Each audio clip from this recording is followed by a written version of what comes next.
Halo pemirsa, sobat bonsai dimanapun anda berada, jumpa lagi di channel Evergreen Bonsai. Assalamualaikum warahmatullahi wabarakatuh. Kita berjumpa lagi di pagi hari yang sahdu ini pemirsa. Nah, ini salah satu sudut pemandangan di atas rumah saya pemirsa. Di belakang sana ada pemandangan yang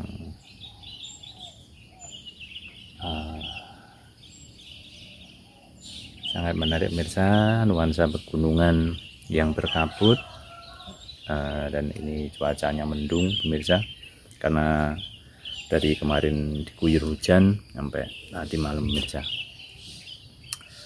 Oh pemirsa, dengan suasana di pegunungan, di perkampungan ini, dengan suasana yang sahdu seperti ini, sangat cocok buat sambil minum kopi, menikmati damainya nuansa di perkampungan, di pedesaan begini pemirsa.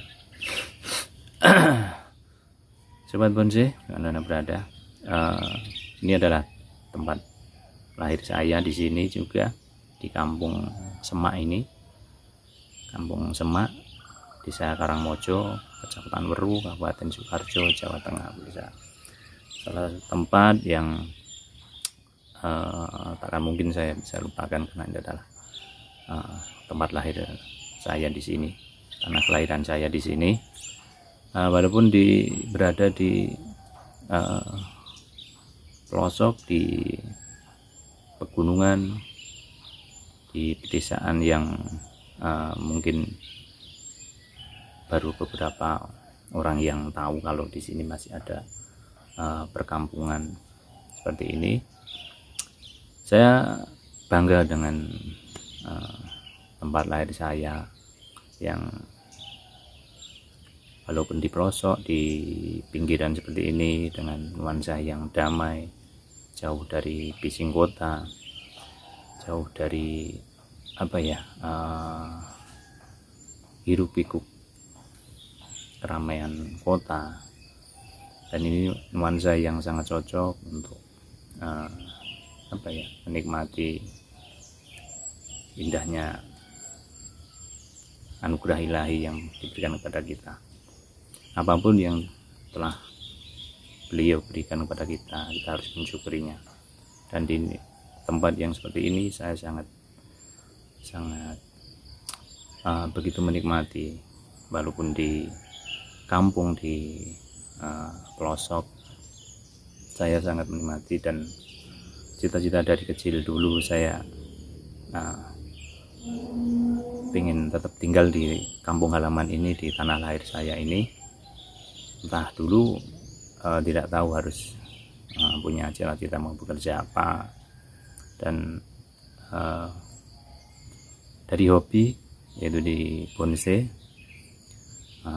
karena bagi saya kalau bonsai itu sudah mendarah daging dari kecil.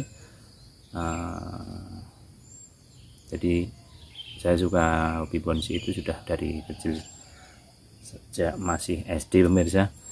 Jadi kayak bonsai itu bagi saya sudah mendarah daging. Jadi karena dulu ya cuman iseng nanem ya, nggak tahu apa itu bonsai, terus cuman iseng nanem aja. Terus kalau dulu itu saya bingung, pengen belajar bonsai itu kemana, karena dulu karena terbatasnya ilmu, terbatasnya pengetahuan tentang bonsai, karena dulu hanya ada buku. Nah, buku itu adanya cuma di kota, dan itu pun sangat susah untuk mendapatkannya. Selain itu hanya kita bisa belajar dari orang ke orang, dari door to door. Itu pun kalau di sini di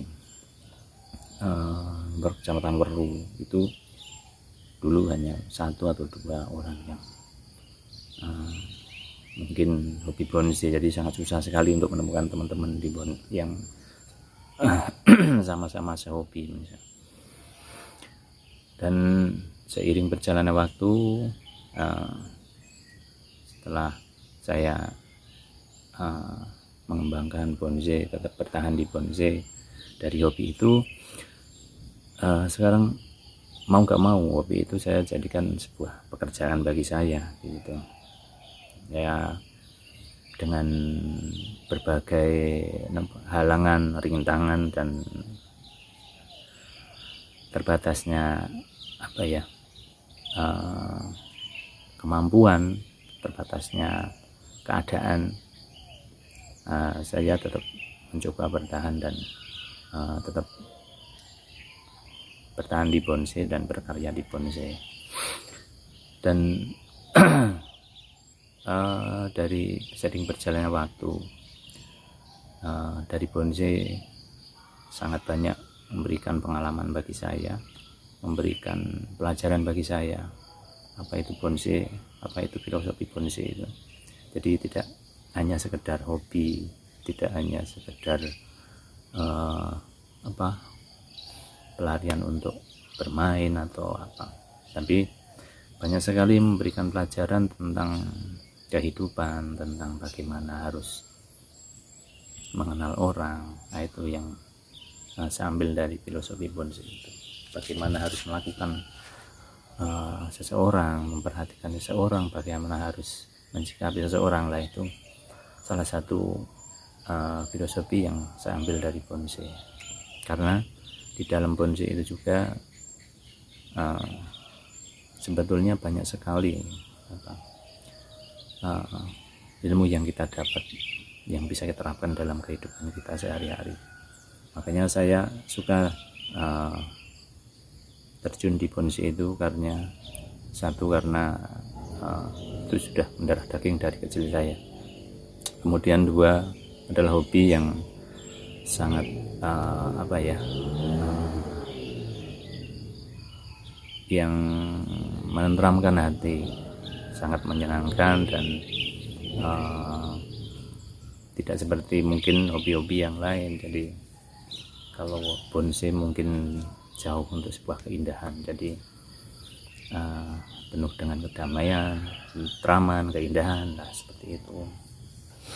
Kemudian dari bonsai itu sendiri, alhamdulillah sudah sampai berapa tahun saya mungkin fokus di bonsai, sudah hampir sekitar 15 tahun, dan sekarang sudah menjadi pekerjaan dan hobi saya. Jadi mau nggak mau saya juga harus konsisten di sini. Kemudian dari bonsai itu memang tidak mudah, dan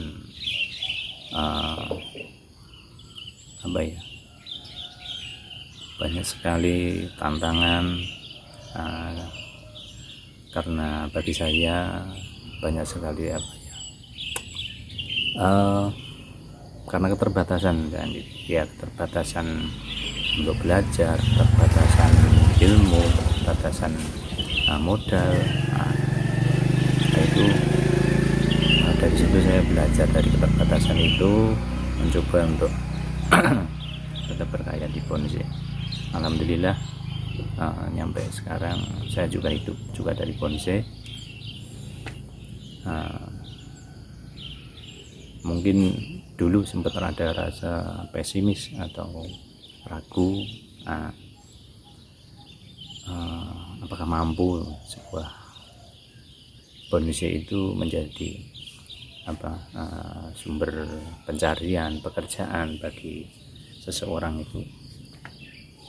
Tapi nyatanya saya belajar juga dari teman-teman, itu juga banyak yang mereka hidup juga dari bonsai. Jadi saya mencoba belajar dari teman-teman itu, ternyata banyak memberikan pengalaman yang luar biasa dari bonsai itu. Dan dengan keterbatasan itu saya juga banyak belajar. Memang tidak tidak ada sebuah perjalanan yang indah tanpa sebuah tantangan, hambatan, dan rintangan, pemirsa. Karena saya juga tinggal di kampung dengan semua keadaan alam yang mungkin sebelumnya tidak mendukung, dari mungkin karena saya juga tidak punya lahan yang luas, tidak punya air yang melimpah, tidak punya modal yang banyak juga, tetapi saya mencoba untuk tetap bertahan di bonsai. Alhamdulillah dengan semua keterbatasan itu memberikan pelajaran bagi saya, dan dengan semua keterbatasan itu saya justru memacu untuk harus berkarya, harus memutar-utar dan berpikir yang maksimal bagaimana tetap bertahan di bonsai dan berkarya di bonsai, karena sudah saya jadikan jadi sumber pencarian sehari-hari bagi saya. Mungkin bagi teman-teman, bagi sobat bonsai yang baru belajar atau baru terjun di bonsai, mungkin rasa pesimis, rasa ragu itu pasti akan muncul nih. Itu pasti, apalagi dengan sekarang dengan banyaknya bonsai, mungkin ada rasa minder atau rasa canggung atau rasa kecil hati, apakah mampu nanti bisa bersaing dengan mungkin bonsai yang terjun sudah lama atau sudah senior, atau dengan mereka-mereka yang punya modal dan fondasi yang lebih kuat. Sobat bonsai yang berada, bagi saya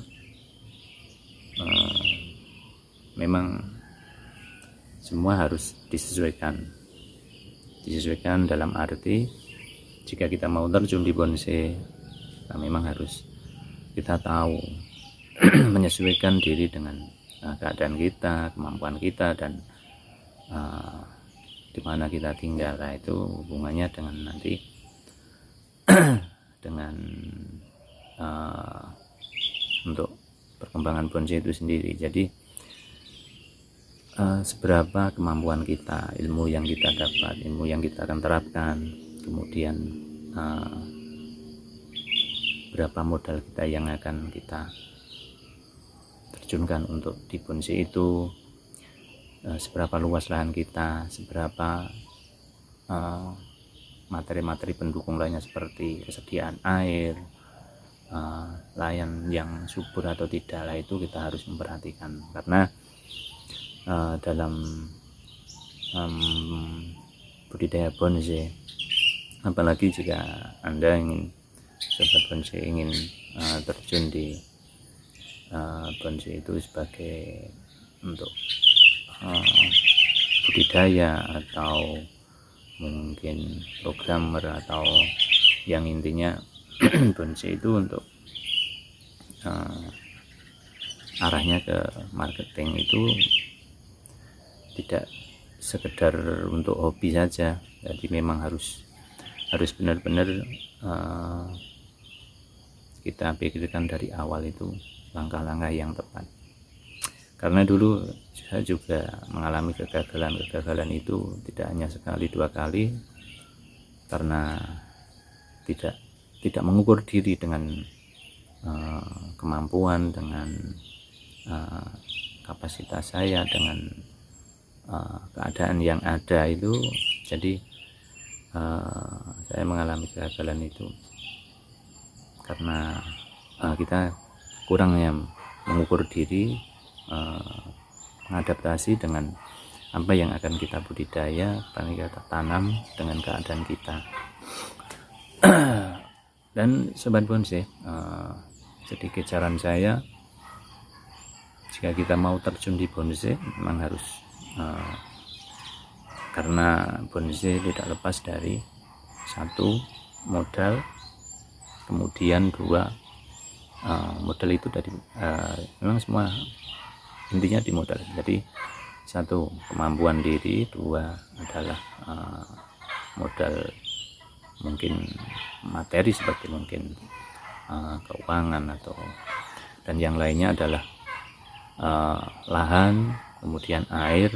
Nah, itu pokok-pokok utama yang kita harus perhatikan dalam mau terjun di bonsai. Jadi 4 itu harus kita persiapkan dari awal, kita sesuaikan. Jika kita modal yang besar dengan kemampuan ilmu yang kita dapat juga sudah luas, pengalaman yang luas, kemudian kita juga punya lahan yang luas dengan air juga tersedia.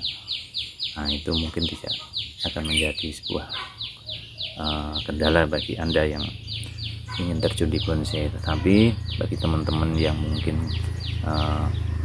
dengan begitu banyak keterbatasan, jadi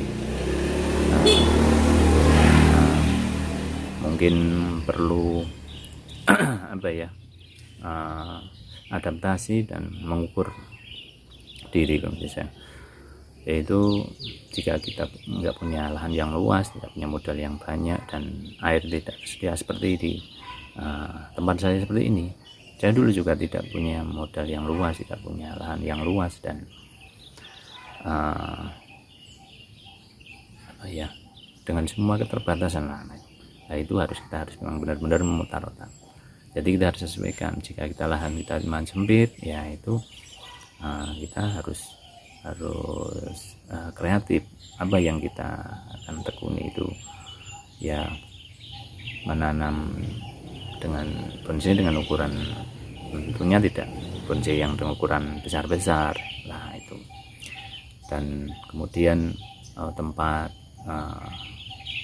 tempat geografis itu juga sangat berpengaruh, karena di ketinggian tempat itu juga tanaman tertentu pun juga harus kita sesuaikan, dan kita juga harus tahu selain itu karakter tanaman itu juga kita harus pahami. Jadi kalau kita tinggal di ketinggian tempat yang mungkin agak tinggi itu mungkin cocok dengan tanaman yang dengan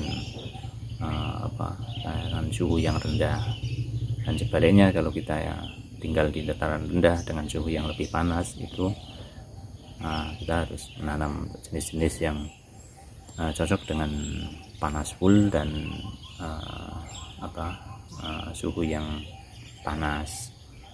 Nah, itu memang harus diperhatikan dalam berbudidaya bonsai. Atau kalau tidak, jika kita tinggal di daerah panas, mau berbudidaya dengan tanaman yang dengan ciri khas karakter tanaman yang suhu yang rendah, yang dingin, itu harus kita bisa mengadaptasi tanaman itu, entah itu dengan media, atau mungkin dengan mengatasinya dengan greenhouse atau bagaimana, itu kita harus benar-benar memperhatikannya. Karena kalau kita tidak menyesuaikan karakter tanaman itu dengan suhu, dengan lingkungan, itu pasti tanaman pun juga akan stres atau bahkan bisa mati. Oke pemirsa, sudah banyak yang mungkin saya sampaikan, saya utarakan pada sobat bonsai semua. Itu sedikit biografi saya selama sudah hampir 15 tahun lebih saya fokus di bonsai, karena saya sejak tahun 2006 saya fokus di bonsai itu, dan menjadikan bonsai itu untuk tempat pencarian makan saya. Oke pemirsa, mungkin sedikit tadi bisa bermanfaat bagi sobat-sobat bonsai dimanapun Anda berada. Dan bagi teman-teman yang pengen menekuni bonsai sebagai pekerjaan pencarian, memang harus siap dengan semua tantangan, dan harus siap dengan bekerja keras. kreatif. Nah itu pemirsa. Oke pemirsa, mungkin sedikit tadi bisa bermanfaat bagi sobat-sobat bonsai di mana Anda berada.